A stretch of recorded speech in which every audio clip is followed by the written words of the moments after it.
అందరికీ నమస్కారం. ఈరోజు మనం చెప్పుకోబోయే కథ ప్రేమ లేక పెళ్ళా.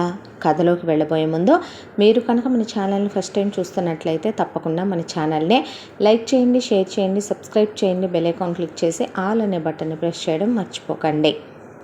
కథని విన్న ప్రతి ఒక్కళ్ళు తప్పకుండా ఛానల్ సబ్స్క్రైబ్ చేసుకుని లైక్ చేస్తారని ఆశిస్తూ కథని ఎక్కడ స్కిప్ చేయకుండా వినండి. మరి కథలోకి వెళ్ళిపోదామా? చాలా పెద్ద భవంతి అది. 4 అంతస్తుల ఇల్లు, ఒక పెద్ద ప్యాలెస్ లాంటి, నిజం చెప్పాలంటే నందనవనం లాంటి ఒక ఇల్లు. ఆ ఇంటి ఇల్లాలి పేరు సావిత్రి, ఆ ఇంటి యజమాని పేరు జగన్నాథం. కోట్ల రూపాయల ఆస్తిపాస్తులు, పెద్ద పెద్ద ఫ్యాక్టరీలు, ఇది ఉంది ఇది లేదు అంటానికి ఏ లోటు లేనటువంటి జీవితాలు వాళ్ళయ్యే. అలాంటి వాళ్ళ జీవితాల్లో ఉన్న ఒకే ఒక్క పెద్ద లోటు పిల్లలు లేకపోవటం. వాళ్ళు మొక్కని దేవుడు లేడు, తిరగని ఆసుపత్రి లేదు. దాంతో ఇక పిల్లలు పుట్టరేమో అని నిరాశతో ఆశని వదిలేసుకున్న క్షణంలో సావిత్రి గర్భవతి అయింది. ఆ కాశీ విశ్వేశ్వరుడు దర్శనం చేసుకుని వస్తే ఎలాంటి దోషాలు ఉన్నా పోతాయని సిద్ధాంతి గారు చెప్పాడని వెళ్ళి దర్శనం చేసుకుని వచ్చిన 3వ నెలలోనే ఆమె గర్భవతి అయిందనే విషయం తెలిసి వాళ్ళ ఆనందాలకు అవధులు లేవు. ఆ తర్వాత 9 నెలలు తిరిగేసరికి పండంటి మగబిడ్డ పుట్టాడు. ఆ తర్వాత ఈ పిల్లలు పుట్టరని కూడా డాక్టర్లు చెప్పినా ఒక్కడు పుట్టినా వంశాంకురం పుట్టాడనే దాంతో పిల్లాడి పేరు విశ్వ అని పెట్టుకున్నారు. పంచ ప్రాణాలు వీళ్ళకి విశ్వ అంటే. చిన్నప్పటి నుంచి పువ్వమ్మ పువ్వమ్మ అనే పిల్లాడి అరికాళ్ళు కందకుండా, నిజం చెప్పాలంటే పిల్లాడు ఏది అడిగితే అదే వాడి కళ్ళ ముందు 5 నిమిషాల ప్రకారం ఉండేంత గారాబం చేస్తూ పెంచుకొచ్చారు. అలాగని విశ్వేమి చెడ్డవాడిగా తయారవ్వలేదు. చాలా మంచివాడు, బాగా చదువుతాడు, ఎలాంటి బ్యాడ్ హ్యాబిట్స్ లేవు. డబ్బుందనే గర్వం, అహంకారం కూడా లేదు. మనిషిలో నిలువెత్తు మంచితనం ఉంటుంది. మనుషుల్ని అర్థం చేసుకోవాలి అంటాడు, ఆవేశపడకూడదు అంటాడు. తొందరపాటు నిర్ణయాలు జీవితాల్ని తారుమారు చేస్తాయని చెప్తూ ఉంటాడు. చిన్నప్పటి నుంచి అన్నిట్లో ముందంజలో ఉండే విశ్వకి వింధ్య అనే అమ్మాయి ఫ్రెండ్. విశ్వ వింధ్య చిన్నప్పటి నుంచి కలిసే చదువుకుంటూ వస్తున్నారు. వింధ్య విశ్వ వాళ్ళ ఇంటికి రావటం, విశ్వ వింధ్య వాళ్ళ ఇంటికి వెళ్ళటం పరిపాటే అయిపోయింది. వీళ్ళు ఇద్దరు మంచి పిల్లలు, మంచి స్నేహితులని ఇటు సావిత్రి జగన్నాథం, అటు వింధ్య వాళ్ళ అమ్మ నాన్న కూడా అనుకుంటూ ఉండేవాళ్ళు. కాలచక్ర ప్రవాహంలో పిల్లలు పెరిగి పెద్దవాళ్ళు అవటం మొదలుపెట్టారు. యుక్త వయసుకు వచ్చిన తర్వాత విశ్వకి వింధ్య మీద ప్రేమ కలిగింది. అది చెబుదామంటే మొదట ధైర్యం సరిపోలేదు. ఏదైతే అదైంది అనుకొని బీటెక్ ఫస్ట్ ఇయర్కి రాగానే ఆమెకి ఆ విషయాన్ని గురించి చెప్పాడు. ప్రేమేంట్రా మన ఇద్దరి మధ్య, ఫ్రెండ్స్ అయిన మన ఇద్దరం ప్రేమించుకోకూడదా అనేసాడు. 1 సంవత్సరం టైం తీసుకుంది వింధ్య. బీటెక్ సెకండ్ ఇయర్లో ఓకే అని చెప్పింది. ఆ తర్వాత BTech third year, fourth year, ఆ తర్వాత వీళ్ళు పీజీ 2 సంవత్సరాలు ఒకే ప్రాణం ఒకే మనసు అన్నంతగా లిమిట్స్లో ఎలాంటి శారీరక సంబంధాలు లేకుండా ముద్దులు, హగ్గులు, బయటికి వెళ్ళి ట్రిప్పులు, తిరగటాలు, సినిమాలు, షికార్లు, షాపింగ్లు, ఎంజాయ్మెంట్లు ఇవన్నీ కామనే కాబట్టి అలా చాలా సంతోషంగా ఉన్నారు. అంతా దాంట్లో వింధ్య మధ్యతరగతి కుటుంబంలో పుట్టిన అమ్మాయి. అలాగని వాళ్ళ పేరెంట్స్ చాలా సాంప్రదాయాలకి విలువిచ్చేటటువంటి కుటుంబం. ఒకప్పుడు బాగా బ్రతికి చెడ్డవాళ్ళు కాబట్టి పిల్లల్ని చాలా పద్ధతిగా పెంచాలి అనుకోవటంతోనే ఇంటిమేషన్లు లాంటి వద్దని ముందే తెగేసి చెప్పేసింది విశ్వకే. దాంతోపాటు విశ్వకేదో డబ్బుంది కదా, ఏది కావాలంటే అది గిఫ్ట్లు తెచ్చిస్తాడు అని తీసుకోవటానికి వింధ్య ఎప్పుడూ రెడీగా ఉండదు. ఏదైనా లిమిటేషన్లో ఉన్నంత వరకే బాగుంటుంది.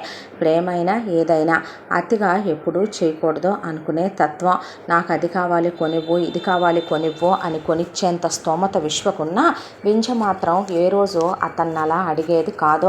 అతనే తీసుకొచ్చి ఇవ్వాలనుకున్నా వద్దు విశ్వ ఇలాంటివన్నీ, మనిద్దరం ఒకళ్ళమంటే ఒకళ్ళని ఇష్టపడుతున్నాం, ప్రేమించుకుంటున్నాం అంటే మన ఇద్దరి మధ్య గిఫ్ట్లు ఉండాలనో, మన ఇద్దరి మధ్య లేదా ఇంకేదైనా కమిట్మెంట్లు శారీరకంగా ఉండాలనో అంటే అది ప్రేమే కాదని నేనంటాను. ప్రేమంటే ఏంటో తెలుసా? ఒకళ్ళు లేకపోతే ఒకళ్ళు బ్రతకలేకపోవటం, ఒకళ్ళు దూరం అయితే ఇంకొకళ్ళు గుండె ఆగిపోవటం, వాళ్ళని తప్ప జీవితంలో మరింకెవరిని మనం మన జీవిత భాగస్వామి అనుకోలేకపోవటం, ఆ స్థానాన్ని ఇంకెవరికి ఇవ్వకపోవటం. అంతే తప్ప పెళ్ళైన అయిన తర్వాత అంటావా నేను నీ భార్యని, నీకు నచ్చినట్టు నేను, నాకు నచ్చినట్టు నువ్వు ఉండాలి, ఉంటాం కూడా. అప్పుడు నీ స్థాయికి నీ హోదాకి తగినట్టు నేను ఎలా ఉండాలో, నీకు నేను ఎలా ఉంటే నచ్చుతానో అది నాకు తెలుసు. నువ్వు నాకు ఎలా ఉంటే నచ్చుతావో, ఎలా ఉంటే ఇష్టమో అది నీకు తెలుసు. దానికి తగినట్టుగా ఉందాం, పెళ్ళికి ముందే ఇలాంటివేవి వద్దు అని చెప్పి వింజ అనేది. ఆమె పెద్ద మనసు విశ్వకి ఎంతో ఇష్టం, ఆడంబరాలకి పోదు. నిజం చెప్పాలంటే ఒక అబ్బాయి దొరికాడంటే వాడిని నేల నాకి వదిలేద్దాం, వాడి పర్స్ వెయిట్ ఎంత అని చూసే ఈ రోజుల్లో మనసు వెయిట్ ఎంత అని చూసే ఇలాంటి అమ్మాయి చాలా అరుదుగా దొరుకుద్దనే ఆ అమ్మాయిని ప్రాణం ఒక ఎత్తుగా ప్రేమించేశాడు విశ్వ. ఇద్దరు పోటాపోటీల మీద చదువుతారు. విశ్వ వాళ్ళకి అంత బిజినెస్లు ఉన్నప్పుడు విశ్వకు ఉద్యోగం చేయాల్సిన అవసరం లేదు. తన్ని పెళ్లి చేసుకునే అమ్మాయి అంటే వింజ జాబ్ చేయక్కర్లేదు. తనతో పాటు సరదాగా ఆఫీస్కి వచ్చిన, ఇంట్లో హౌస్ వైఫ్గా ఉన్నా అది తనకు ఎలాంటి అభ్యంతరం లేని విషయం. దాంతో పీజీలు కంప్లీట్ అయిపోయినాయి. పీజీలు కంప్లీట్ అయిపోయిన తర్వాత ఇక పెళ్ళేగా సార్ అంది వింజ. అంతేగా మరి, ఎప్పుడెప్పుడు పెళ్లి చేసుకుందామా, ఎప్పుడెప్పుడు మేడం గారితో అలా హనీమూన్కి వెళ్ళొద్దామా, సరదాగా ఈ ప్రపంచం అంతా చుట్టేద్దామా అనిపిస్తోందిరా నాకు అని విశ్వ అంటే, ప్రతిదానికి తొందరపాటే నీకు అని నవ్వేసింది వింజ. నీకు అలాగే ఉంటుందిరా అన్న తర్వాత, సరే నేను ఇంట్లో చెప్పి అమ్మా నాన్నతో మాట్లాడి తీసుకుని వస్తాను ఆంటీ అంకుల్ దగ్గరికి అని చెప్పాడు. అలాగేనని ఇక ఎగ్జామ్స్ అయిపోయి ఎవరి దారిన వాళ్ళు డిస్కస్ అయిపోయారు. వింజ ఇంటికి వెళ్ళి చెప్దామనే లోపు విశ్వ చెప్పిన తర్వాత తను చెప్దాంలే అని చెప్పి అనుకుంది. అయితే విశ్వ అమ్మా నాన్నలకి చెప్దామని ఇంటి దగ్గర కారు దిగాడో లేదో ఇల్లంతా చాలా హడావిడిగా ఏదో పండుగ వాతావరణంలాగా ఇల్లంతా డెకరేషన్లు చేస్తున్నారు. తల్లి దగ్గరికి వెళ్ళి, అమ్మ ఏంటి ఏమైనా ఫెస్టివలా ఏంటి ఇల్లంతా డెకరేట్ చేస్తున్నారు అంటే, నీకు పెద్ద సర్ప్రైజ్ ఉంది నాన్న, రేపు చూస్తావు చూడు, నువ్వే ఆశ్చర్యపోతావు ఆ సర్ప్రైజ్ని చూసి అని చెప్పింది సావిత్రి. నేను నీకు విషయం చెప్పాలమ్మా అంటే, రేపు చాలా చాలా మంచి రోజు, రేపు చెప్తూ గానిలేరా అనేసి హడావిడిగా పరుగులు పెడుతోంది సావిత్రి. జగన్నాథానికి వచ్చేవాళ్ళు వెళ్ళేవాళ్ళు ఖాళీ లేదు. అని వింజకు ఫోన్ చేసి, ఇలా ఏదో స్పెషల్ డే అంట, ఏదో సెలబ్రేషన్లో ఉన్నారు, రేపు మంచి రోజు అంట, రేపు చెప్తానురా మన గురించి అన్నాడు వింజతో. అలాగే అంది వింజ. ఆ తర్వాత రాత్రంతా ఫోన్ మాట్లాడుతూ అలా పడుకుండిపోయాడు. పడుకున్న తర్వాత ఫ్యూచర్ ఏంటి, రేపు హనీమూన్కి ఎక్కడికి వెళ్ళాలి, ఎలా పెళ్లి చేసుకోవాలి, ఫోటోషూట్ ఎక్కడ చేయించుకోవాలి, మెహందీకి బట్టలు వేసుకోవాలి, హల్దీకి ఎలా ఉండాలి, ఆ తర్వాత తను ప్రెగ్నెంట్ అవుతా, తను ప్రెగ్నెంట్ అయిన తర్వాత బేబీ షవర్ ఎలా, జెండర్ రివీల్ ఇక్కడ చేయరు కాబట్టి అబ్రాడ్ వెళ్ళి కనుక్కొని వచ్చి జెండర్ రివీల్ చేసుకోవాలి. ఏవేవో రాత్రంతా ఊహలు తలుపులతో నిద్ర పట్ల, కలత నిద్రతోనే ముందు ఇంట్లో వాళ్ళకి ఆ విషయం చెప్పేయాలని నిద్ర లేచాడు విశ్వ. నిద్ర లేచి అలా బాల్కనీలోకి వచ్చేసరికి ఇంటి ముందు అంతా వేద పండితులు ఒక్కసారి యజ్ఞాలు యాగాలు హోమాలకి అట్టహాసం చేస్తూ పందిళ్ళు వేయించేసి ఆవు పేడతో అలుకుతూ మొత్తం హడావిడిగా ఉన్నారు కింద పండితులు. సావిత్రి జగన్నాథం రెడీ అయిపోయి ఉరుకులు పరుగులు పెడుతుంటే సావిత్రి చెయ్యి గట్టిగా పట్టుకొని, ఏంటమ్మా ఇదంతా అంటే, ఈరోజు యజ్ఞాలు యాగాలు హోమాలు ఉన్నాయి నాన్న ఇంట్లో, చాలా మంచి రోజు అని చెప్పాను కదా, నువ్వు త్వరగా రెడీ అవ్వు అన్న తర్వాత, అమ్మ నేను చెప్పేది విను అంటే, ముందు నువ్వు కానివ్వరా అని ఆవిడటు వెళ్ళేలోపు ఇక ఇంటి ముందుకి కారు వచ్చి ఆగింది. ఆ కారులో నుంచి పట్టు చీర కట్టుకొని నగలన్నీ పెట్టుకొని ఎవరో ఒక అమ్మాయి ఒకసారి చూస్తే కళ్ళు మళ్ళీ తిప్పుకోలేనంత అందంగా ఉంది. కారులో నుంచి దిగింది అమ్మాయి. చాలా మంగళకరంగా గుళ్ళో దేవతలా అనిపించేసింది. ఎవరా ఈ అమ్మాయి, ఎప్పుడో ఎక్కడో చూసినట్టుగా కూడా లేదే, ఏమో మన చుట్టాలు బంధువులు మనకి ఎవరు తెలుసని అనుకున్నాడు విశ్వ. అనుకున్నాక, ఎవరమ్మా అమ్మాయి అని అడిగాడు. ఎవరంటావేంట్రా తెంగరోడా, గుర్తులేదా ఏంటి ఆ అమ్మాయి నీకు, నీ భార్యరా అనేపాటికి, వాట్ అన్నాడు. వాట్ అంటావేంట్రా వాటు? ఆ అమ్మాయి పేరు వేద, గుర్తులేదా నీకు వేద అంటే? ఏం మాట్లాడుతున్నావమ్మా అని ఫ్యూజులు ఎగిరిపోయినట్టు అనిపించింది విశ్వకి. నీకు ఉన్న విషయం ఉన్నట్టు చెప్పాలిరా, నువ్వు మాకు చాలా కాలం తర్వాత పుట్టిన ఒక్కగానొక్క వారసుడివే. నీకు జాతకాల్లో చాలా దోషాలున్నాయి నాన్న చిన్నప్పటి నుంచే. అయితే మీ నానమ్మ తాతయ్య నీ జాతకాలు చూపిస్తే నీకు చిన్న వయసులోనే పెళ్లి చేయాలని చెప్పారు. వేద వాళ్ళు డబ్బు లేని వాళ్ళు కాదు, వాళ్ళేమీ గతి గత్యంతరం లేక మన దగ్గర నుంచి ఏదో ఆశించి నీకు ఇచ్చి వేదను పెళ్లి చేయలేదు. వాళ్ళది చాలా సంస్కారం, సంస్కృతి, విలువలు, ఈ రోజులకు కూడా చాలా పద్ధతులు పాటించేటటువంటి కుటుంబం. ఈరోజు కూడా వాళ్ళు సాంప్రదాయాలకి పెద్దపీట వేసేటటువంటి కుటుంబం. మనది వాళ్ళదే జమీందారుల కుటుంబమేనని, దానికి తోడు నీకు తనకి జాతకాలు కలిశాయని, దాంతోపాటు నానమ్మ తాతయ్య వెళ్ళి అడిగారని, వాళ్ళకి ఏ అభ్యంతరం లేక చిన్నప్పుడే మీ ఇద్దరికి వివాహం జరిపించేశాం. తను కూడా నీలాగే నువ్వు చదువుకున్నంతే చదువుకుంది. వేరే చోట జాయిన్ చేసి హాస్టల్లో పెట్టి మరీ చదివించారు. నువ్వు తను ఒకళ్ళని ఒకళ్ళు చూసుకోకూడదు అని చెప్పారు కాబట్టి ఇంతకాలం మీ ఇద్దరిని దూరంగా ఉంచడానికి అదొక కారణం. అది కాకుండా నీకు తనకి పెళ్ళయిందని తెలిస్తే భార్య మీద మనసు వెళ్ళుద్ది. వయసులో ఉన్న పిల్లలు మనసు కోతి లాంటిది, మళ్ళీ ఏదైనా తొందరపాట్లో తప్పు చేస్తారేమోనని తన్ని చాలా దూరంలో వేరే ఊర్లో పెట్టి హాస్టల్లో చదివించి నిన్నిక్కడ పెట్టి చదివించాము. అయితే ఆడపిల్ల కాబట్టి ఏదైనా హద్దులు అదుపులు దాటుద్దేమోనని చిన్నప్పుడే నీతో పెళ్ళైపోయిందని చెప్పి నువ్వు కట్టిన తాళి తన మెళ్ళలోనే ఉంచి ఆ తర్వాత తన్ని జాగ్రత్తగా ఉండమనమని చెప్పి పెంచుకుంటూ వచ్చారు వాళ్ళమ్మ నాన్నగారులు. తనకి నువ్వంటే చాలా ఇష్టం రా. నీకోసం ఎన్నో పూజలు, ఎన్నో వ్రతాలు, ఎన్నో నోములు నోచింది ఆ అమ్మాయి. ఇంతకాలం తర్వాత ఈరోజు హోమాలు చేయించి మీ ఇద్దరిని పక్కనే కూర్చోబెట్టి తర్వాత శోభనం ముహూర్తాలు పెట్టి ఆ తర్వాత మీ ఇద్దరిని కలిపేస్తాం అన్నమాట. అన్నట్టు నీకు ఇంకో విషయం చెప్పాలి. సర్ప్రైజ్ అని ఎందుకన్నానంటే, నాన్నగారు నీకు 21వ సంవత్సరం వచ్చినప్పుడు ఒకసారి నిన్ను ఒక దాని దగ్గర సంతకం పెట్టమన్నారు, గుర్తుందా? ఒక పేపర్ మీద. అయితే నీకు తెలియకుండానే తనకి నీకు కలిపి నాన్న పెళ్ళిని రిజిస్టర్ కూడా చేయించేశాడు అని చెప్పేపాటికి విశ్వకి నోట్లోంచి మాట రాలా.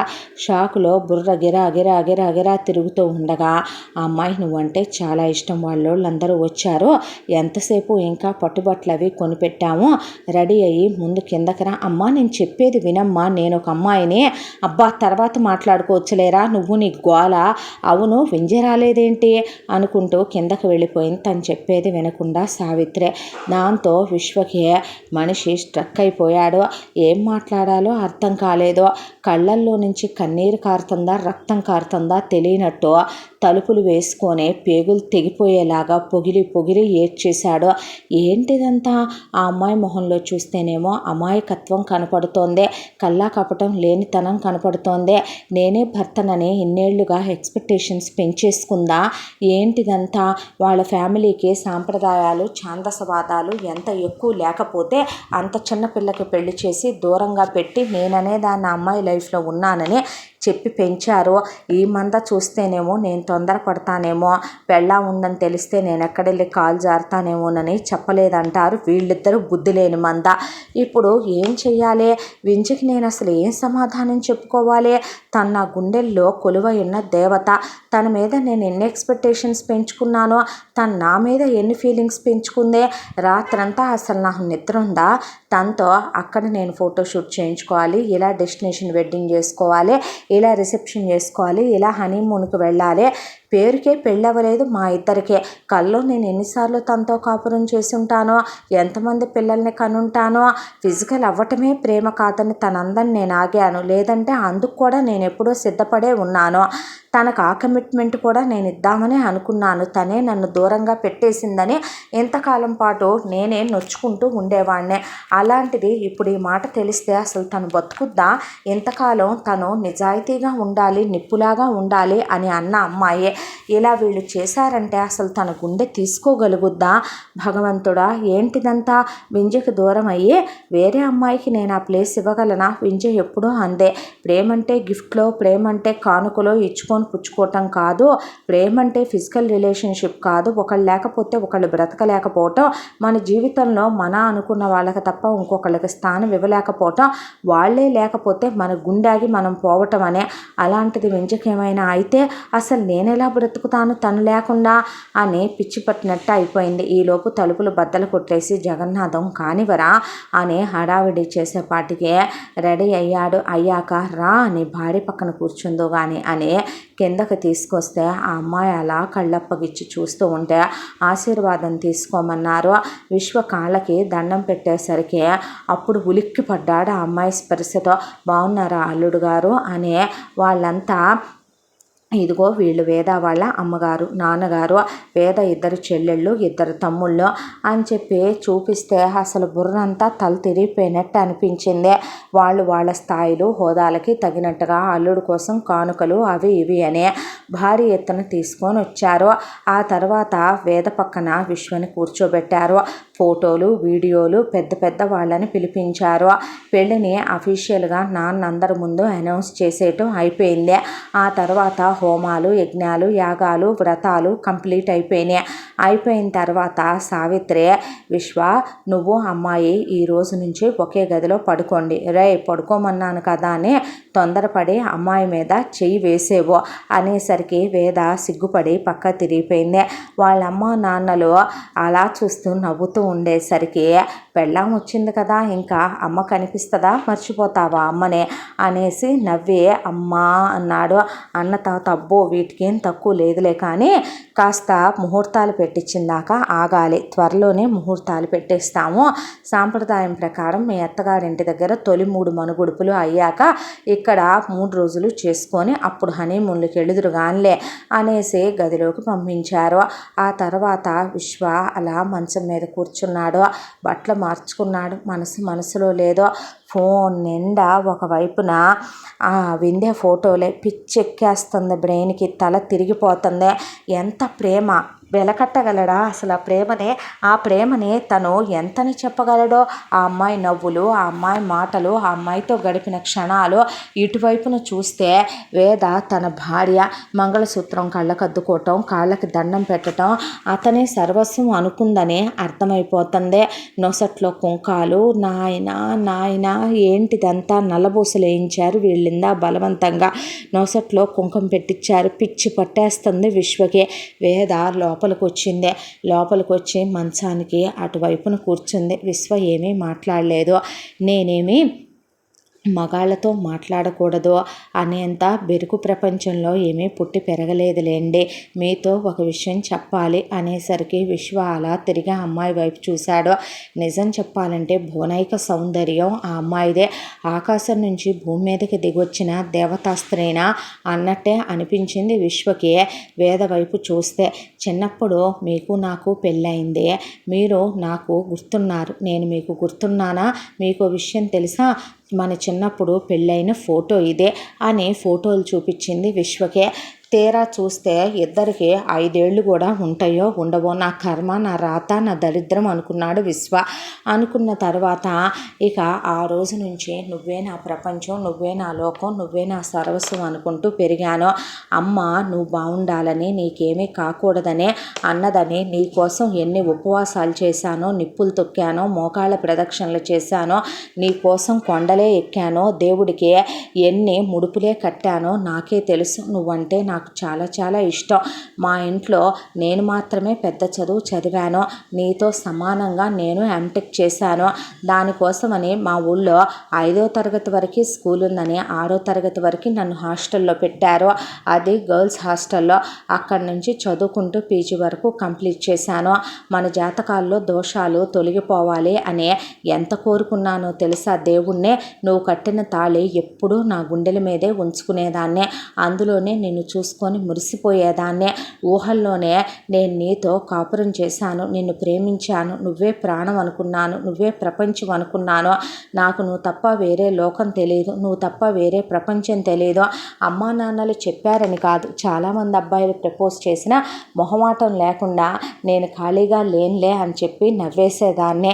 నీకో విషయం తెలుసా, నా వరకు నాకు ఈ ప్రపంచంలో నా ప్రాణం ఎక్కువ, నువ్వెక్కువ అంటే నువ్వే ఎక్కువ విశ్వ అని అతని చేతి మీద చెయ్యేసింది వేద. దాంతో గుండె ఆగిపోయినట్టు అనిపించింది విశ్వకే. ఒక అమ్మాయి తన మీద ప్రాణమే పెంచేసుకుందే. వాళ్ళ ఇంట్లో వాళ్ళు ఎంత సాంప్రదాయాలకి విలువిచ్చేవాళ్ళు కాకపోతే చిన్నప్పటి నుంచి ఆ అమ్మాయిని తొక్కి నార తీసేసి అన్నీ చెప్పి పెంచుకొచ్చారు. మరి ఈ మంద తనకి చెప్పుండాల్సింది కదా, ఈ మంద తనకి ఎందుకు చెప్పలేదు, మెంటల్ మంద అనే ఇంట్లో వాళ్ళ మీద కోపం కూడా వచ్చింది విశ్వకే.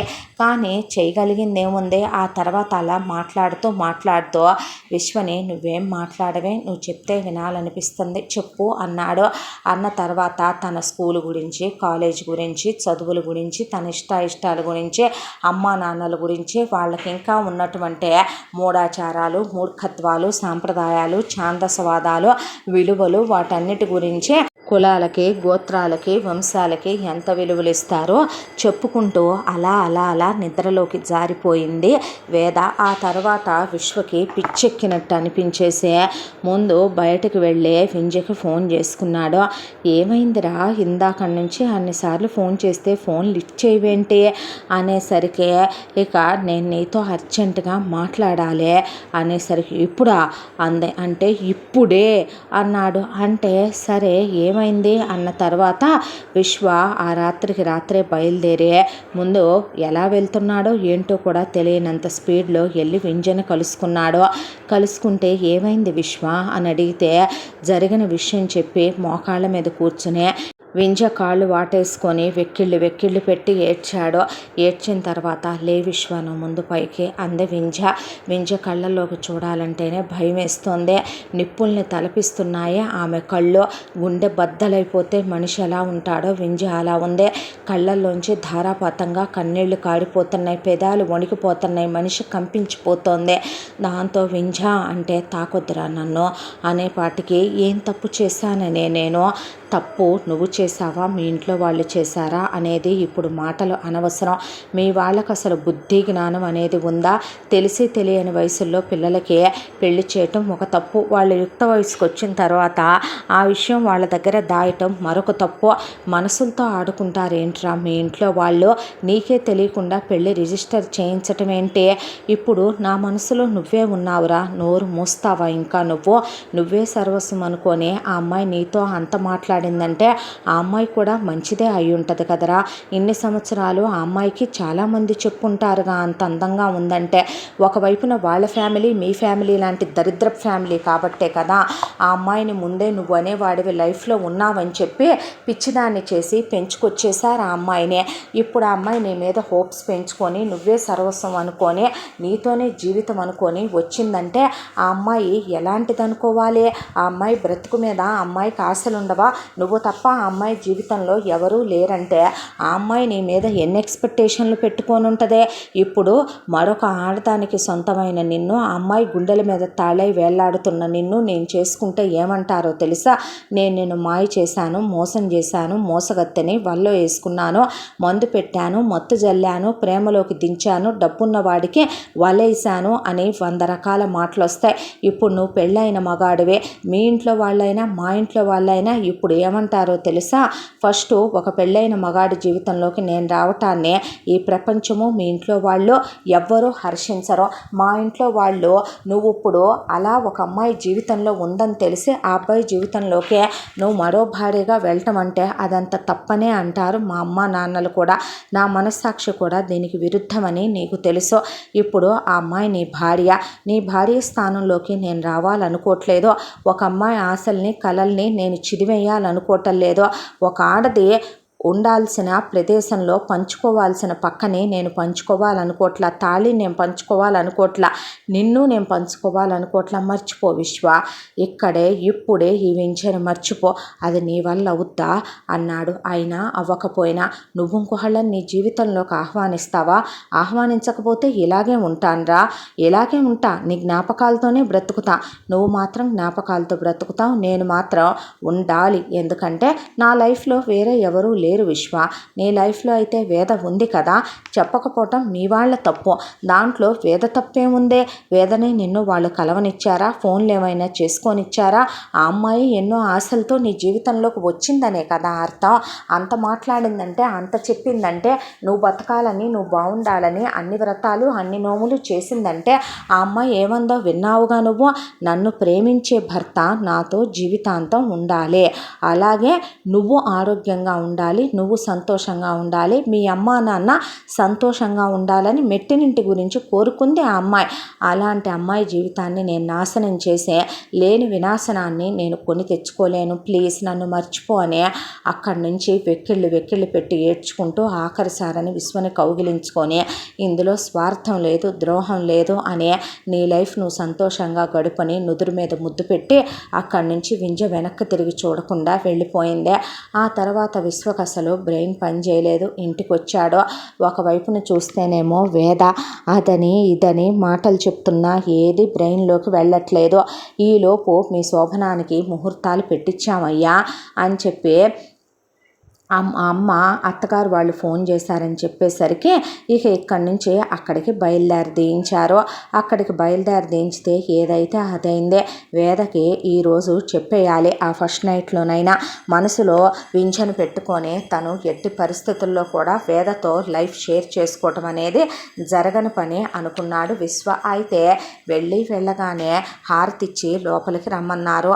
అలా లోపలికి వెళుతున్నప్పుడు ఎవరో కిటికీలో నుంచి ఒకళ్ళు తొంగి చూస్తున్నట్టుగా విశ్వ కళ్ళ మీద అలా వెలుతురు పడుతుంది, నీడ పడుతుంది, వెలుతురు పడుతుంది, నీడ పడుతుంది.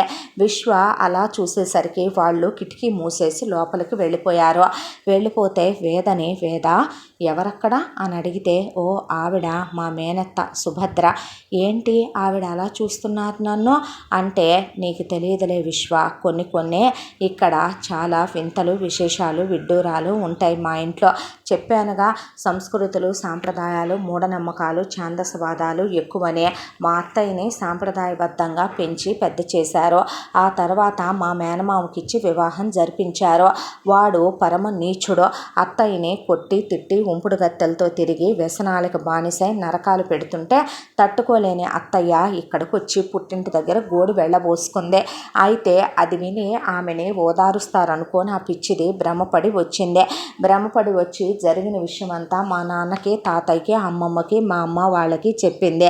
చెప్తే వాళ్ళు అవన్నీ వినే, మగాడన్న తర్వాత ఇలాంటివన్నీ ఆడది సర్దుకుపోవాలి, చావైనా బ్రతకైనా పెళ్ళైన తర్వాత మొగుడుతోనే ఒక ఆడది పంచుకోవాలి, ఇలా పుట్టిళ్ళకి రాకూడదు, వెళ్ళమన్నారు. నేను వెళ్ళను, వెళ్ళి ఆ నరకం నేను భరించలేను, నేను చచ్చిపోయేటట్టున్నాను, ఆ నరకం భరించడం నా వల్ల కావట్లేదు, అలాంటి మొగుడుతో బ్రతకడం కన్నా నేను పుట్టింట్లోనే పడుంటాం నయమని ఆవేశంలో అన్నదనే. మొగుడుతో కాపురం చేయనప్పుడు ఇంకా నీకు వాడు కట్టిన తాళెందుకని అత్తయ్య భర్త బతికుండంగానే వాళ్ళకి వీళ్ళు క్షమాపణలు చెప్పొచ్చి అత్తయ్యకి ఇచ్చిన కట్న కానుకలు వెనక్కేమీ ఇవ్వక్కర్లేదని చెప్పి, అత్తయ్యకి ఎటు పిల్లలు పుట్టలేదు కాబట్టి ఆ డబ్బులు పెట్టి మీరే ఇంకో వివాహం చేసుకోండి అని అతనికి చెప్పొచ్చి, ఇక్కడ అత్తయ్య తాళి తెంచేసి అత్తయ్య గుండు చేయించి ముండ మోయించి అత్తయ్యని 4 గోడల మధ్య బయటికి రాకుండా ఆ చీకటి గదిలో పెట్టి ఉప్పు కారం లేని భోజనాన్ని అత్తయ్యకి పొద్దున మధ్యాహ్నం సాయంత్రం రాత్రి గదిలోకి పంపిస్తారు. అత్తయ్య బయటకు రాకూడదు, మనుషులతో మాట్లాడకూడదు, మనుషుల్లో కలవకూడదు, ఎప్పుడు చూసినా ఆ గదిలో పిచ్చిదానిలాగా అలా పడుకొని ఆలోచించుకుంటూ ఉంటుంది అని ఆ అమ్మాయి చెప్పేపాటికి ఈ ఇంట్లో ఎవరో ఆడవాళ్ళు తప్పులు చేసినా అదే గతి పట్టుద్ది విశ్వ అని చెప్పింది. గుండె ఆగిపోయి ఫ్యూజులు ఒక్కసారి టప్న పేలిపోయినాయి విశ్వకి. అంటే ఇప్పుడు ఒకవేళ తనేదైనా చెప్పి వేద ఏదైనా అంటే వేదకు కూడా అదే పరిస్థితి, వీళ్ళు అదే పనిష్మెంట్లు ఇస్తారా అని ఆ అబ్బాయికి బ్రెయిన్ పనిచేయకుండా పోయింది. ఆ తర్వాత శోభనం గది ఏర్పాట్లు చేశారు. ఏర్పాట్లు చేసిన తర్వాత ఆ అమ్మాయిని దేవతలాగా అలంకరించి పౌర్ణమి రోజు రాత్రి అదే ఆ రోజున ఆ అమ్మాయిని గదిలోకి పంపించారు. పంపించేసరికి చెప్పాలంటే ఏ ఒక్క మగాడు కూడా ఆ అమ్మాయిని చూసి తాకకుండా ఉండలేడు అనేంత అందం ఆ అమ్మాయి సొంతం అన్నట్టుగా ఉంది. ఆ అమ్మాయిని అలా చూస్తూ కూర్చుండిపోయాడు విశ్వ. ఆ తర్వాత పాల గ్లాస్ తెచ్చి పక్కన పెట్టి విశ్వ కాళ్ళకి దండం పెట్టుకుంది. ఇలాంటి వద్దు వేద, ఎవరో తక్కువ ఎక్కువ కాదు, ఆడ మగ సమానం అనే రోజులివే అని ఆ అమ్మాయిని లేపి కూర్చోబెట్టాడు. ఆ తర్వాత తన అలా కిటికీలోంచి బయట వెన్నెలను చూస్తూ నుంచున్నాడు. ఆ వెన్నెల మధ్యలో వింజ మొహమే కనపడుతోంది విశ్వకే. కూర్చొని ఆ తర్వాత అలా పడుకుండిపోయింది వేద. దుప్పటి కప్పేశాడు. మనసులో విశ్వ వింజని పెట్టుకొని ఎట్టి పరిస్థితుల్లో వేద లాంటి అమాయకురాల్ని, పాపం పుణ్యమెరుగని అమ్మాయిని, తనకి ఎలాంటి ఫీలింగ్స్ లేకుండా కేవలం శారీరక కోరికల కోసం ఆ అమ్మాయిని తాకి ఆ అమ్మాయి లైఫ్ని స్పాయిల్ చేయాలనుకోలేదు. ఇది అన్నిటికన్నా మహా పెద్ద పాపం, ఇది చాలా పెద్ద ద్రోహం అయిపోద్ది అనుకున్నాడు. ఆ తర్వాత ఇక్కడ 3 రోజులు గడిచిపోయాయి. నువ్వు నన్ను ఎందుకు ముట్టుకోవట్లేదు, నా ఒంటి మీద ఎందుకు చెయ్యట్లేదు, నువ్వు నాతో ఎందుకు ఫిజికల్గా క్లోజ్ అవ్వట్లేదని పాపం వేద ఒక్కరోజు కూడా విశ్వని నిలదీసి అడిగి ప్రశ్నించి ఎరుగదు. విశ్వ విన్నాడు. అంతా సరిగ్గానే ఉందా, ఇద్దరూ బాగానే ఉన్నారా, అబ్బాయి నీ ఒంటి మీద చెయ్యేశాడా, ఇద్దరూ బాగానే మొగుడు పెళ్ళాలుగా కలిశారా అని వేద వాళ్ళ అమ్మ, పిన్ని, అత్తలు అందరూ అడిగితే వేద తల వంచుకొని అంతా బాగానే ఉందని చెప్పి అక్కడి నుంచి వెళ్ళిపోయింది. సిగ్గే అన్నారు వాళ్ళు. అబద్ధం ఎందుకు చెప్పిందో విశ్వకి తెలుసు. భర్త మీద చాడీలు చెప్పే అమ్మాయి కాదు ఆ అమ్మాయి. ఆ తర్వాత ఇక్కడ 3 రాత్రులు అయిపోయిన తర్వాత ఇహ కాపురానికి పంపించేశారు వేదనే. వచ్చేసింది ఇక్కడికి. సావిత్రి వాళ్ళు గ్రాండ్ వెల్కము, పూల వర్షాలు కురిపించి వేదన కోడలుగా ఆహ్వానించుకున్నారు ఇంట్లోకి. వచ్చి పూజలు పునస్కారాలు, మొగుడిని చూసుకోవటం, ఎంత దాంట్లో నువ్వు నా మీద ఎందుకు చేయలేదు, నువ్వు నన్ను ఎందుకు ముట్టుకోలేదు, నువ్వు నన్ను ఎందుకు హగ్ చేసుకోవు, కిస్ చేసుకోవు, నన్ను తాకవు అనే ఆ అమ్మాయి ఏ రోజు కూడా విశ్వని అడిగెరుగదు. విశ్వకి ఏది నచ్చితే తనకు అదే నచ్చుద్ది అన్నట్టు విశ్వకి నచ్చిన రంగు చీరలే కట్టుకునేదే, విశ్వకి నచ్చిన నగలే పెట్టుకునేదే, విశ్వకి నచ్చిన వంటలే తనే చేస్తానని వంటగదిలోకి వెళ్ళి చేసేదే. విశ్వకి భోజనం తీసుకెళ్తే ప్లీజ్ నాకు తినాలని లేదు, వదిలేవా అనే భోజనం తినేవాడు కాదు, టిఫిన్ తినేవాడు కాదు. ఎందుకు ఇలా ఉంటున్నాడో ఆ అమ్మాయికి అర్థమయ్యేది కాదు.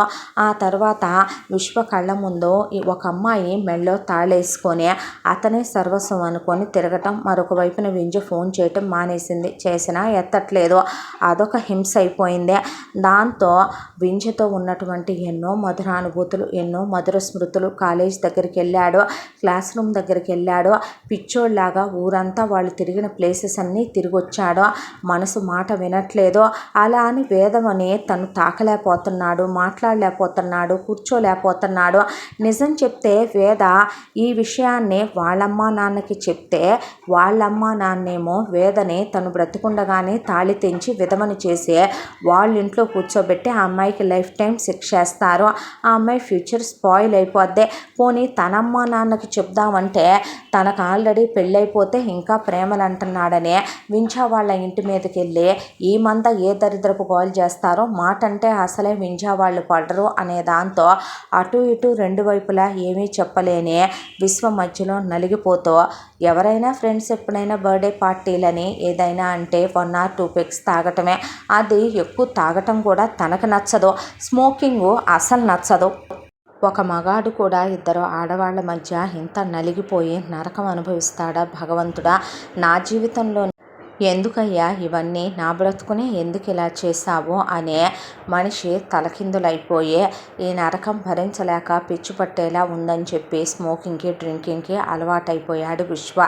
ఎంత తాగుతున్నాడో ఏం తాగుతున్నాడో తెలియనంత విచ్చలవిడిగా తాగటంతో ఎక్కడ పడితే అక్కడ పడిపోతూ, అమ్మా నాన్నలు ఏమైందిరా నీకు, పిచ్చి పట్టిందా అని అడిగితే మళ్ళీ మాట్లాడకండి అసలు మీరు, మీ మొహాలు చూడాలంటేనే అసహ్యం వేస్తోంది అని ఒకవైపున వింజ జ్ఞాపకాలతో రగిలిపోతూ వేదకి దగ్గర కాలేక నరకం అనుభవిస్తూ ఒక్కడే ఆ తాగి పడిపోయినప్పుడు వేద తీసుకెళ్ళి భుజం మీద వేసుకొని గదిలో పడుకోబెట్టడం, బట్టలు మార్చడం, వాంతులు చేసుకుంటే ఎత్తిపోయటం, ఆ మత్తులో ఉన్నప్పుడే అవి ఇవి జ్యూసులని మజ్జిగని తాగించటం, అలా పడుకోబెట్టడం, విశ్వ నిద్రలో కలవరించటం, ఏడవటం, పిచ్చోళ్ళలాగా ప్రవర్తించటం చూసి ఏమైంది అని వీళ్ళకి అర్థం కాక వాడికి అంతకుముందు అసలు అలవాటు లేదమ్మా, ఎందుకు ఇలా మీ ఇద్దరు బాగానే ఉన్నారా అంటే వేద మౌనంగా అక్కడి నుంచి వెళ్ళిపోయేదే.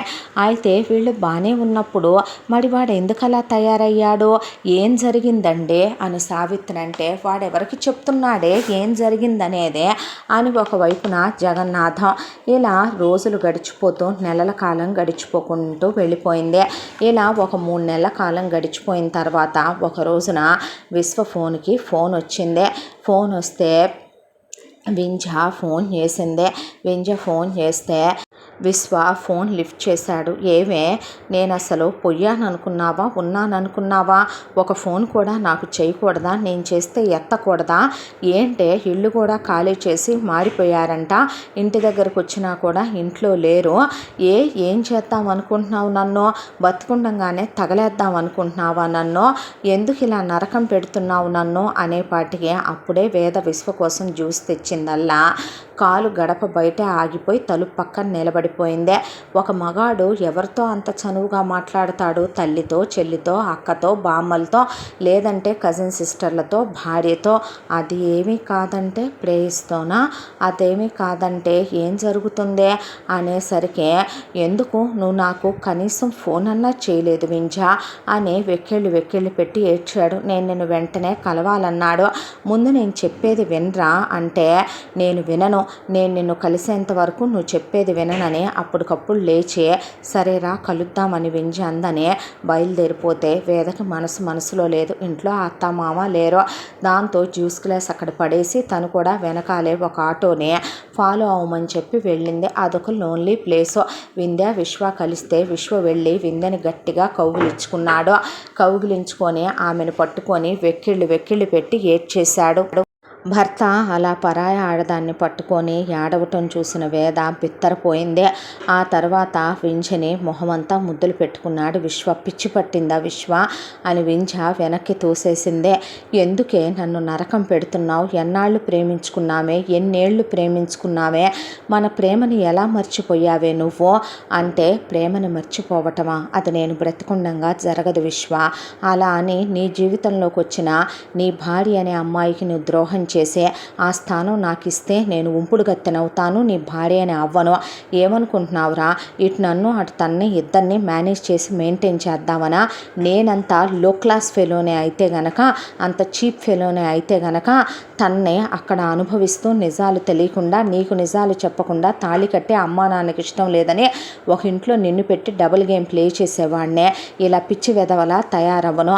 మన ఫ్రెండ్స్ అందరూ నాకు ఫోన్లు చేసి చెప్పారని ఈరోజు నేను నీకు కాల్ చేసి కలుద్దామని చెప్పి నువ్వు అన్నావని వచ్చాను. పిచ్చి పట్టిందా, వెర్రి పట్టిందా, ఏంట్రా ఇదే, హెల్త్ నాశనం చేసుకుందాం అనుకుంటున్నావా ఏంట్రా అనేపాటికి నేనేమైపోతే నీకెందుకు, పిచ్చి వేషాలు వేస్తే చెంప పగలగొడతాను, తిండి తినకుండా నిద్రపోకుండా ఏంట్రా ఇదంతానో, ఆరోగ్యం నాశనం అయిపోద్ది. నీకు అసలు స్మోకింగ్ అలవాటు ఉందా, నీకు డ్రింకింగ్ అంత ఎక్కువగా అలవాట్లేదు, ఎప్పుడైనా 2 పెగ్స్ తీసుకుంటేనే పిచ్చివాగుడంతా వాగుతావు, అలాంటిది ఏంటిది, ఈ స్మోకింగ్ ఏంటి, డ్రింకింగ్ ఏంటి, అవతారం చూసుకున్నావా 3 మంత్స్లోనే ఎలా తయారయ్యావో, అసలు నువ్వు ఎలా ఉండేవాడివిరా, నువ్వు నాతో ఉంటానని చెప్పు, ఇప్పుడు కూడా అలాగే ఉంటాను.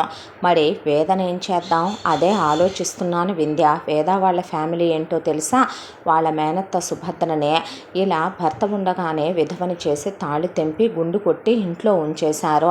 అలా తన పరిస్థితి కూడా అయిపోద్దేమోనని తన మీద నాకు జాలి, దయ, అలా అని తన్నే అన్యాయంగా అక్రమంగా ఇంట్లో ఉంచుకోలేకపోతున్నాను, భార్య అనే హోదా ఇవ్వలేకపోతున్నాను, తన్ను తాకలేకపోతున్నాను, అయిపోతున్నాను.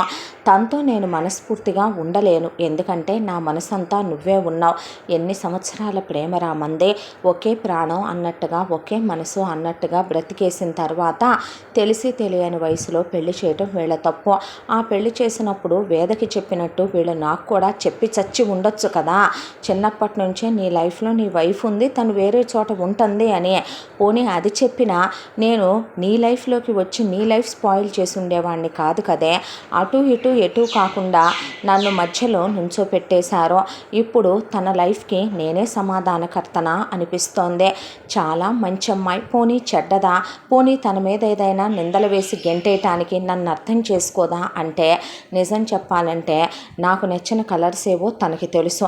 అవే రంగుల చీరలు కట్టుకుంటుంది, నాకు నచ్చినట్టే రెడీ అవుద్ది. అమ్మాయిలు చీర కట్టుకుంటే ఇష్టమని నేను అన్నానని మా అమ్మ చెప్పిందంట. నాకు నచ్చిన ఫుడ్స్ తనే వండాలని ట్రై చేస్తుంది. పూజలు చేస్తుంది, హోమాలు చేస్తుంది, ఉపవాసాలు ఉంటుంది, వ్రతాలు చేస్తుంది, యజ్ఞాలు, యాగాలు, గుళ్ళు, గోపురాలు. ప్రతి క్షణం తన ప్రతి ఆలోచన నాతోనే ముడిపడి ఉంటుంది. వించా నాకు అర్థం కావటం లేదో. నేను ఇలా తాగకపోతే పిచ్చోడిని అయిపోతానేమో, చచ్చిపోతానేమో అని అనిపించేస్తోంది. మత్తులోనైనా కాస్త నా మనసుకు ప్రశాంతత దొరుకుద్దేమో అనిపిస్తుంది. నువ్వు కూడా ఏంటే వదిలిచ్చేసుకుందాం అనుకుంటున్నావా, లేకపోతే ఈ దరిద్రం ఇలాగైనా వదులుద్దనుకొని నాకు ఫోన్ చేయటం మానేసావా? నా గురించి పట్టించుకోవు నువ్వు. నేను అక్కడే ఉన్నా, నేనే సర్వస్వం అనుకుంటున్నా, తన్న పట్టించుకోను నేను. ఇదంతా చూస్తూ వేడుక చూస్తూ ఉంటారు మా అమ్మ నాన్న. కూతుర్ని చిన్నప్పుడో పెద్దప్పుడో పెళ్లి చేశామో, అత్తారింటికి తోలేసాము, కష్టమో నిష్ఠూరమో పడి అక్కడే ఏడుసుద్దులే అన్నట్టు వదిలేస్తారు వేద వాళ్ళ అమ్మ నాన్న. ఏంట్రా ఇదంతా? ఏంటి అసలు ఈ ట్రయాంగిల్ లవ్ స్టోరీసో? ఏంటి ఈ నరకం? ఏంటి ఈ బాధ? ఏంటి ఈ హింస? పోనీ తనకి డివోర్స్ ఇచ్చేసి వేరే వాళ్ళకిచ్చి పెళ్లి చేద్దామా అంటే వేద అలా చేసుకుని అమ్మాయిలా లేదు. తను పేరుకే మనలాగా ఎంటెక్ చేసినప్పటికీ కూడాను తన ఆలోచనలవే ఒక రకంగా చెప్పాలంటే సాంప్రదాయాలని అవని ఇవని పాతకాలం పిల్లల అనిపిస్తోంది నాకు. ఏంటి ఈ నరకం? నాకు అర్థం కావటం లేదు. ప్రేమించని ఆడదాన్ని, మనసులో లేని ఆడదాన్ని పక్కనే పెట్టుకొని ఆమెను ప్రేమించాలంటే నాకు ఎలా ఉందో తెలుసా? ప్రతిరోజు తను టిఫిన్ తెస్తుంది, వద్దు వెళ్ళిపోవా, తీసుకెళ్ళిపోవా అంటాను. భోజనం తీసుకొస్తుంది, నాకొద్దు వెళ్ళిపోవా అంటాను. నేను నాకొద్దు వద్దు వద్దు అని చెప్తోంది తన్నే, వెళ్ళిపోవా అంటుంది నా జీవితంలో నుంచి తననే, ఆ టిఫిన్ని కాదు. కానీ నేను ఆ విషయం తనతో మొహం మీద చెప్పలేను. తను నా గదిలో ఉంటుంటే నాకు అదోలా అనిపిస్తోంది, చిరాగ్గా. నా ఎదురుగా తిరుగుతుంటే బాధగా ఉంటుంది. ఆమె జీవితానికి నేనే ఏదో శిక్ష విధించినట్టు నేను బాధపడి నరకం అనుభవిస్తున్నాను. ఈ పశువులకి ఆ విషయాలేవి పట్టవో. అర్థం చేసుకోవాలి కదరా. చిన్నప్పుడు తెలిసి తెలియని వయసులో పెళ్ళిళ్ళు చేసేస్తే పెద్ద అయిన తర్వాత వాళ్ళు ఏమైపోతారో అసలు నేనే కనపడకుండా పోతే అప్పుడు నేను తనకి దగ్గరవుతానని నువ్వు అనుకుంటే అది నీ భ్రమ. నేను అప్పుడు ఏం చేస్తానో తెలుసా? ఇప్పుడు రోజుకు ఒక ఫుల్ బాటిల్ 2 ఫుల్ బాటిల్స్ తాగుతున్నాను. అప్పుడు పొద్దస్తమానం తాగి తాగి నేను ఏ గుండె పగిలో చచ్చూరుకుంటాను. అప్పుడు ఆనందమేనా నీకు? అలా అయితే నేను కాలంతో పాటు నిన్ను మర్చిపోయి నువ్వు ఇంకొకరిని పెళ్లి చేసుకొని పిల్లల్ని కన్నా అది సాధ్యం కాదు వించా. నువ్వే అన్నావుగా, ప్రేమించటం అంటే గిఫ్ట్లు ఇచ్చుకోవటం కాదు, ప్రేమించుకోవటం అంటే ఫిజికల్ అవ్వటం కాదు, ఒకళ్ళు లేకపోతే ఇంకొకళ్ళు బ్రతకలేకపోవటం, ఆ పక్కన ఉన్నటువంటి లైఫ్ పార్ట్నర్ స్థానాన్ని ఇంకొకళ్ళకి ఇవ్వలేకపోవటం అనే. నిజం చెప్పు. తను ఒక చోట, మనసు ఒక చోట, మనిషి ఒక చోట, మనసు ఒక చోట ఉండటం సాధ్యమేనా వించా? నేనెంత నరకం అనుభవిస్తున్నానో నువ్వైనా అర్థం చేసుకోవే. తనకి నేను నా బాధ చెప్పుకోలేను, చెప్పుకున్నా దానివల్ల ఉపయోగమూ లేదు. ఇక అమ్మా నాన్నల విషయం అంటావా? వాళ్ళకి చెప్తే అర్థం చేసుకునేంత బ్రాడ్ మైండెడ్ ఈ సిచ్యువేషన్లో వాళ్ళకే కాదు ఎవరికీ ఉండదేమో బహుశా. ఇప్పుడు ఏం చెయ్యాలి? నేను చస్తేనే ఈ సమస్య పోద్దేమో అంటే వింజ లాగి చెంప మీద కొట్టింది విశ్వని. దాంతో వింజని కౌగిలించుకొని చిన్నపిల్లాళ్ళ ఆమె గుండెల్లో పొదవకుపోయి వెక్కి వెక్కి ఏడ్చాడు. వింజ ఫుడ్ ఆర్డర్ చేశాను రా తిందుగానని కూర్చోబెట్టి పెడితే ఆవురావురమంటూ తిన్నాడు. ఎన్ని రోజులుగా వేద అదే ఫుడ్ తీసుకెళ్ళింది. నన్ను వదిలేవా ప్లీజ్, నన్ను వదిలేవా ప్లీజ్, నన్ను వదిలేవా ప్లీజ్.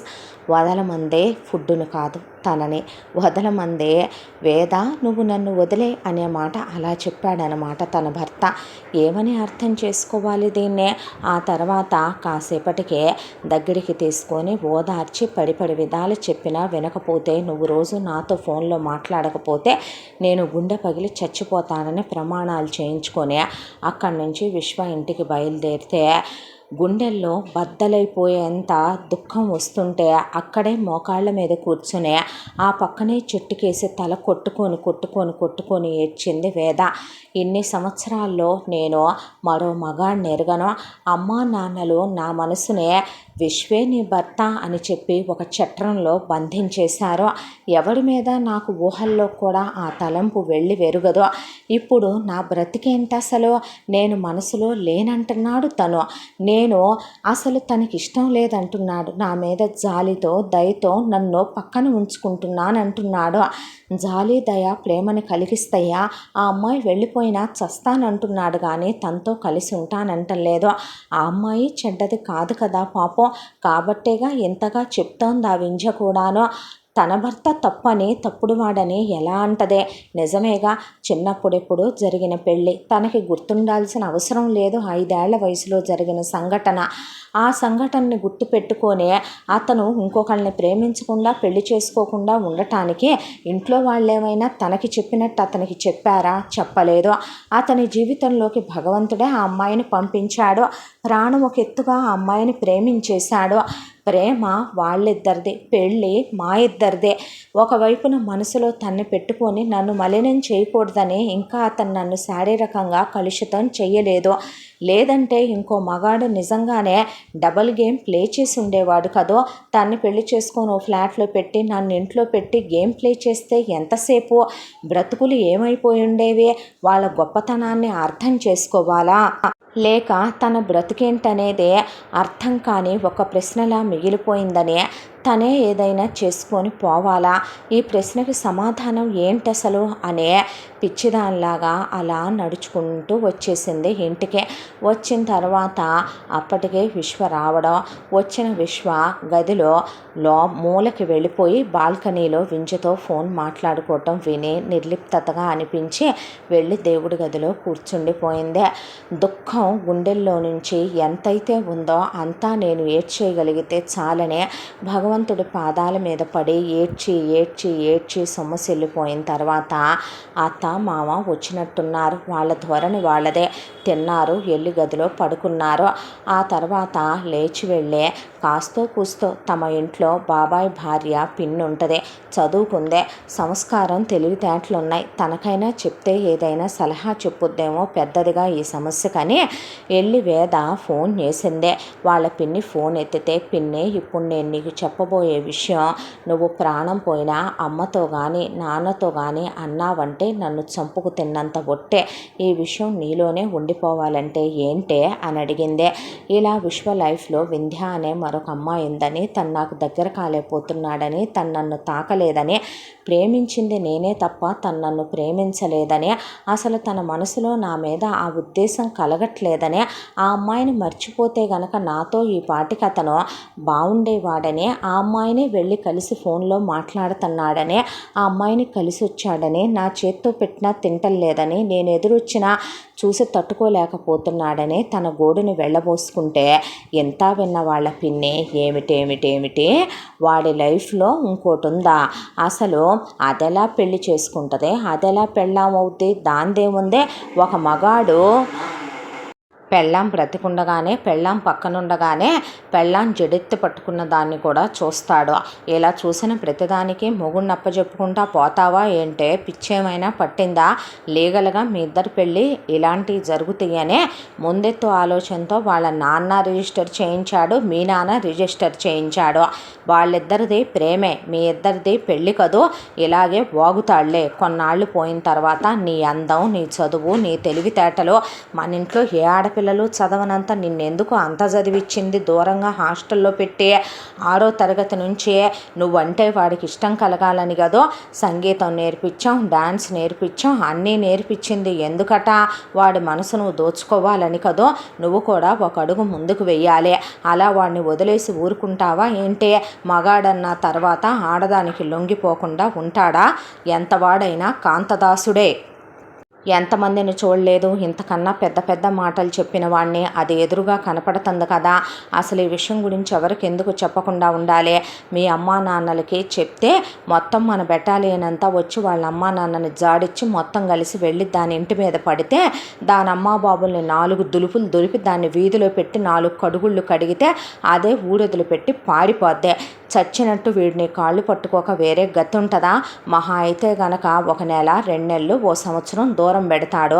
ఆ తర్వాత ఏ వర్షం కురిసిన సందర్భంలోనో అలా నువ్వు బొడ్డికి 2 బెత్తళ్ళ కిందకి చీర కట్టి లోనెక్కు బ్లౌజ్ వేసావంటే ఆడి మీద పడ్డావంటే ఏ తాగున్నప్పుడో వాడితో ఆ కాస్త కలిసి ఏ కడుపో కాలో చేయించుకున్నావంటే చచ్చినట్టు వాడే సరెండర్ అయిపోయి బతుకుతాడు. ఎంతమందిని చూడలేదు ఇలాగా అనేపాటికి పిన్ని నువ్వేమీ చేయొద్దు, దయచేసి ఈ విషయాలు ఎవరికి చెప్పొద్దు, నీకు దండం పెడతా, పెట్టేవా ఫోను, నేనే నా ప్రాబ్లం సాల్వ్ చేసుకుంటాను. సరే చెప్పను, చేసుకో అయితే సాల్వ్ అని పెట్టేసిందే. చిచ్చి, పెద్దవాళ్ళు సలహాలు ఇస్తారనుకుంటే చివరికి చెప్పేదిదా? అలా దిగజారిపోయే ఆడదాన్నైతే గనక నాకు వేసికి తేడా ఏముంటుందే? భార్యాభర్తల బంధం అంటే ప్రేమతో ముడిపడాలి కానీ అతను తాగిన మత్తులోనా నేను అతని మీద పడాల్సిందే.